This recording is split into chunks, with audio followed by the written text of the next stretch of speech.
व्यक्ति ने विकराल रूप धारण कर लिया था। उसके मुंह से अब एक के बदले 4-4 जीभ निकलने लगी थी। उसके 18-20 हाथ और पैर निकल आए थे और साथ ही उस कमरे का सारा सामान भी इंसान की आकृति ले रहा था।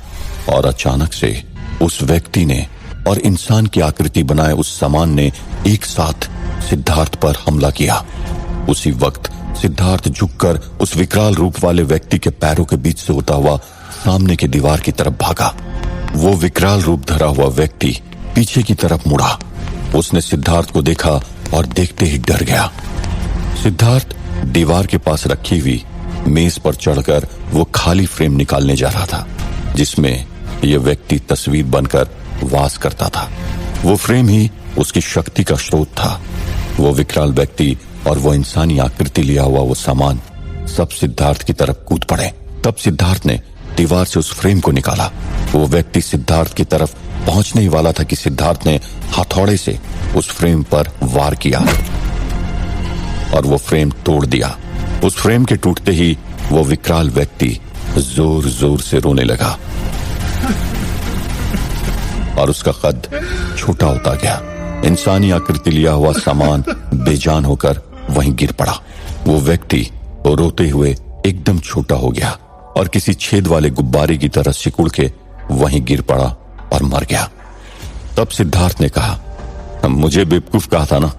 सबसे बड़ा बेवकूफ तो तू था जिसने अपनी शक्ति की बड़ाई मारने के चक्कर में अपनी मौत का भी राज कह दिया। बेवकूफ। सिद्धार्थ ने अपने हाथ से वो फ्रेम वहीं फेंक दिया। उसी वक्त उस कमरे का दरवाजा भी खुल गया। सिद्धार्थ उस कमरे से बाहर निकला और उस लोखंड की जाली की तरफ आगे बढ़ा। वहां पहुंचते ही उसने देखा वो जाली बाहर से बंद था और उनकी लाख कोशिश के बावजूद खुला नहीं। तब सिद्धार्थ ने अपने हाथ में रखे हथौड़े से वहां बनी कांच की रंग बिरंगी खिड़की को तोड़ दिया। वो कांच उसी वक्त टूटकर टुकड़े टुकड़े हो गया। सिद्धार्थ उस खिड़की से बाहर निकला। वहां एक गलियारा था। सिद्धार्थ उस गलियारे से गुजरते हुए हवेली के बगल में रहे उस सूखे पेड़ तक पहुंचा और उसकी टहनी पकड़कर नीचे उतर गया और गांव वालों की ओर चल दिया। वहां फैक्ट्री से भागकर गौरी भी गांव की तरफ जा रही थी और रास्ते में ही उसे सिद्धार्थ दिखा। दोनों ने पहले एक दूसरे को देखा तो उन्हें शक हुआ कि वे असली थे या नकली। तब सिद्धार्थ के कंधे से बहता हुआ खून देखकर गौरी समझ गई कि वो असली सिद्धार्थ था। गौरी उसे देखकर रोती हुई भागी और सिद्धार्थ को गले से लगा लिया। सिद्धार्थ को भी यकीन हो गया कि वो उसकी असली गौरी थी। उसने भी गौरी को कस के गले लगा लिया। दोनों कुछ पल तक एक दूसरे को बाहों में भरे हुए रहे। फिर सिद्धार्थ ने गौरी का चेहरा अपने हाथों के बीच पकड़ा और उसके होठों को चूम लिया। दोनों ने अपनी आप बीती एक दूसरे को कह सुनाई। सिद्धार्थ ने गौरी की आप बीती सुन उससे कहा कि वो अदृश्य शक्ति जरूर वही होगी जिसने 2 बार मेरी जान बचाई और आज जिसने तुम्हारी जान बचाई। ये वही अदृश्य शक्ति होगी। ये कौन है, कहां से आती है ये तो नहीं पता, लेकिन एक बात आज जान गया कि जब मौत निश्चित हो और हम खुद की रक्षा करने में असमर्थ हो उसी वक्त वो आती है। फिर सिद्धार्थ ने कहा, कल रात बूढ़े बाबा को भी उनका बहरूपिया दिखा था जिसने उन्हें मारने की धमकी भी दी थी। कहीं वो भी खतरे में तो नहीं। तब गौरी ने कहा, हमें चल के देखना चाहिए। दोनों गांव की तरफ चल पड़े। वहां गांव में बाईसा ने दोनों असली और नकली बूढ़े बाबाओं के बीच द्वंद करवाने की बात रखी थी। तब बाईसा ने कहा, अब जो असली से है वो बेताल से और जो नकली से है वो पिशाच से।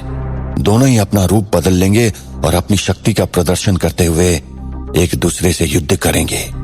वैसे तो सब जाने से है कि बेताल के सामने पिशाच टिक ना पावेगा, लेकिन फिर भी किसी के साथ अन्याय ना होना चाहिए, इसलिए दोनों को बराबर का मौका दिया जाएगा। ठीक कह रहे सुना गांव वालों, सब ने हां करके जवाब दिया।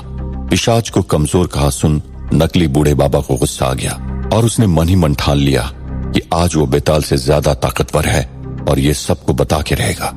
तब नकली सिद्धार्थ मोतीबाई की चालाकी जान गया और नकली बूढ़े बाबा को इशारों से बताने की कोशिश करने लगा कि कोई शक्ति या माया न दिखाए, लेकिन नकली बूढ़े बाबा ने सिद्धार्थ की तरफ देखा ही नहीं और अपना वर्चस्व दिखाने के चक्कर में उसने अपनी हाथ आसमान की ओर किया और अपने हाथों में आग के गोले प्रकट किए। असली बूढ़े बाबा तो शांत खड़े उसकी तरफ देख रहे थे। जैसे ही नकली बाबा असली बाबा पे आग के गोले बरसाए, उससे पहले मोतीबाई ने अपनी शक्ति से उस नकली बाबा को जकड़ दिया और गांव वालों से कहा, पकड़ा गया असली पिशाच। तुम लोग जिससे असली समझ रहे थे वही नकली निकला। गांव वाले थोड़ा हड़बड़ाए हुए थे, उन्हें कुछ समझ नहीं आ रहा था। तब मोतीबाई कुछ कहे, तब तक असली सिद्धार्थ और गौरी वहां पहुंच गए। गांव वाले एक और सिद्धार्थ और गौरी को देखकर हैरान रह गए। तब असली सिद्धार्थ ने कहा, बूढ़े बाबा बेताल जरूर हैं, लेकिन वो उस मायावी जंगल के बाहर अपनी शक्ति का उपयोग नहीं कर सकते। यहाँ वो हम सब लोगों की भांति एक आम इंसान ही रहते हैं। ये बात ये नकली बूढ़ा नहीं जानता था।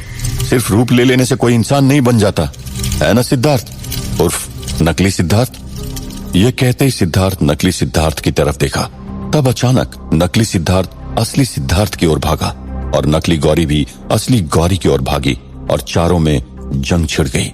लोगों को अपनी आंखों पर विश्वास नहीं हो पा रहा था कि इनमें से असली सिद्धार्थ और असली गौरी कौन है। असली और नकली दोनों ने एक जैसे कपड़े पहने थे। तब बूढ़े बाबा उस नकली बाबा की तरफ आते हैं और अपनी जेब से कुछ काले तिल के दाने निकालते हैं और उस पर फेंकते हैं। काले तिल के छूते ही नकली बाबा अपने असली रूप में आ गया। उसका असली पिशाच का रूप दिखने लगा। लोग ये देखकर डर गए। उसका रूप डरावना और भद्दा था। काला झुर्रियों वाला शरीर जिसके छाती से उसकी पसलियां बाहर निकली हुई थी, दांत लंबे और सर पे लंबे सफेद बाल। मोतीबाई ने अपनी शक्ति से उसे पेड़ पर लटका दिया। यहाँ दोनों सिद्धार्थ और दोनों गौरी एक दूसरे को अपने हाथों से मार पीट रहे थे। तब बूढ़े बाबा ने उन पर भी काले तिल फेंके और वो नकली सिद्धार्थ और नकली गौरी का भी रूप बदल गया और अपनी असली पिशाच के रूप में आ गए। उनके पिशाच के रूप में आते ही मोतीबाई ने उन्हें भी अपनी शक्ति से पेड़ पे लटका दिया। तीनों पिशाच अब उस पेड़ से लटक रहे थे। सारे गांव वालों ने और साथ ही सिद्धार्थ, गौरी और बूढ़े बाबा ने चैन की सांस ली। तब गांव वालों ने आगे आकर बूढ़े बाबा से उनके पैर पकड़कर माफी मांगी। बूढ़े बाबा ने हंस के सभी को माफ कर दिया। तब बूढ़े बाबा ने मोतीबाई से आभार प्रकट करते हुए कहा, अगर आप न होती तो शायद मेरा जीते जी क्रियाक्रम हो जाता। मन ने तो तभी समझ आ गया था कि कुछ गड़बड़ से, जब तड़के दोनों ने यहाँ आकर ढिंडोरा पीटा था कि हवेली रो दरवाजे बंद कर दे देंगे, क्योंकि जे सिद्धार्थ रो मैं जानू सू वो ऐसी कायरता वाली बात कदी करे कोना। ये कहते ही उसने सिद्धार्थ को गले से लगा लिया। तब वैद्य जी ने सिद्धार्थ के जख्मी कंधे पर मरहम पट्टी करने लगे। बूढ़े बाबा ने पेड़ से लटक रहे उन तीनों पिशाचों को पूछा, कौन हो तुम? यहाँ किसने भेजा है तुम्हें? तुम अपनी मर्जी से नहीं आए हो, ये मैं जानता हूं। सच बोलना, नहीं तो जला के राख कर दूंगा तीनों को। तब उसमें से एक पिशाच बोला, आप हमें नहीं मारेंगे तो हमारे स्वामी हमें मार देंगे, क्योंकि हम उसके दिए गए कार्य में असफल रहे। बाबा ने पूछा, कौन है तुम्हारे स्वामी? तब सिद्धार्थ ने जवाब दिया, शैतान ही होगा, और कौन? तब पेड़ से लटक रहे दूसरे पिशाच ने कहा, नहीं, शैतान तो हमारे स्वामी के भी स्वामी है। तब गौरी ने पूछा, तो तुम्हारे स्वामी कौन है? तब तीसरे पिशाच ने कहा, पिशाच राज करदम्ब। यह सुन के बूढ़े बाबा और मोतीबाई घबरा गए। सिद्धार्थ ने उससे पूछा, रहता कहां यह करदम्ब? हवेली के शीश महल में। यह सुनते सिद्धार्थ और बूढ़े बाबा ने एक दूसरे को देखा। तब मोतीबाई ने बूढ़े बाबा से पूछा, इनका क्या करना से? बाबा ने कहा, ये काम आ सकते हैं, इनको किसी बोतल में कैद करके रख दीजिए। तब तीनों पिशाचों ने कहा, हमें माफ कर दीजिए, हम इस जीवन से मुक्ति चाहते हैं, हमें मुक्ति दे दीजिए। मोतीबाई ने उनसे कहा, जरूर मिलेगी मुक्ति, लेकिन अभी ना, समय आने पर तुम तीनों हमारे लिए काम करोगे, उसके बाद ही मुक्ति मिलेगी। ये कहते ही मोतीबाई ने गांव वालों से 3 बोतलें मंगवाई और एक एक करके तीनों पिशाचों को उसमें कैद कर दिया और तीनों बोतल संभालकर एक संदूक में घास के बीच रख दी और उसे तालों से बंद कर दिया। उस दिन सारे गांव वालों ने सिद्धार्थ, गौरी और बूढ़े बाबा से साथ मिलकर उन्हीं के साथ खाना खाने को कहा। उन तीनों ने उनकी बात रख ली और खाना खाने वहीं रुक गए। रात हो चुकी थी। गौरी ने किसी गांव वाले को उनके पिता मिस्टर बजाज को बुलवाने भेजा और सब एक पंक्ति में बैठ के और खाना खाने लगे। गांव की औरतों ने खाना परोसना शुरू किया। गरम गरम केर, सांगरे की सब्जी और बाजरे का रोटला देखकर सिद्धार्थ और गौरी खुशी से खाने लगे। दोनों पेट भरकर खा रहे थे कि सिद्धार्थ की नजर बूढ़े बाबा और मोतीबाई पर पड़ी, जो किसी ख्याल में खोए हुए थे और उनका खाने में ध्यान ही नहीं था। तब सिद्धार्थ ने बूढ़े बाबा से पूछा, क्या बात है बाबा, आप कुछ खोए हुए हैं? तब बूढ़े बाबा ने उससे कहा, यह करदम पिशाच कोई आम पिशाच नहीं है। यह जितना ताकतवर है उतना ही मायावी, और इस पिशाच से मेरी मुठभेड़ हो चुकी है। मोतीबाई भी इस घटना से वाकिफ है। तब वो 20 साल की थी। मोतीबाई ने भी सिद्धार्थ से कहा, और उसी पिशाच के कारण बाबा को यात्रा के नाम पर कुछ साल गांव छोड़कर जाना पड़ा था। सिद्धार्थ को इस विषय की गंभीरता का ज्ञान हुआ।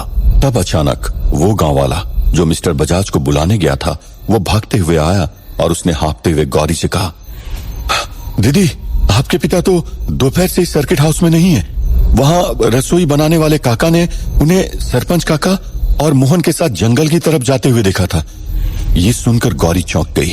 तभी मोतीबाई ने भी चौंकते हुए कहा, जंगल? पर चंदू और मोहन ने तो ये कहा था कि बजाज के साथ शतरंज खेलने जावे से रात को खाना खाकर आवेंगे। सिद्धार्थ, बाबा और गौरी चौंक गए और ये समझ गए कि जरूर दाल में कुछ काला था। आखिर क्यों उस मायावी जंगल जाना पड़ा था उन तीनों को? ऐसा क्या काम आ गया था? क्या थी कहानी पिशाचराज करदम्ब की, जिसकी वजह से बूढ़े बाबा को गांव छोड़ना पड़ा था? जानने के लिए सुनते रहिए वीरानगढ़, ओनली ऑन पॉकेट FM।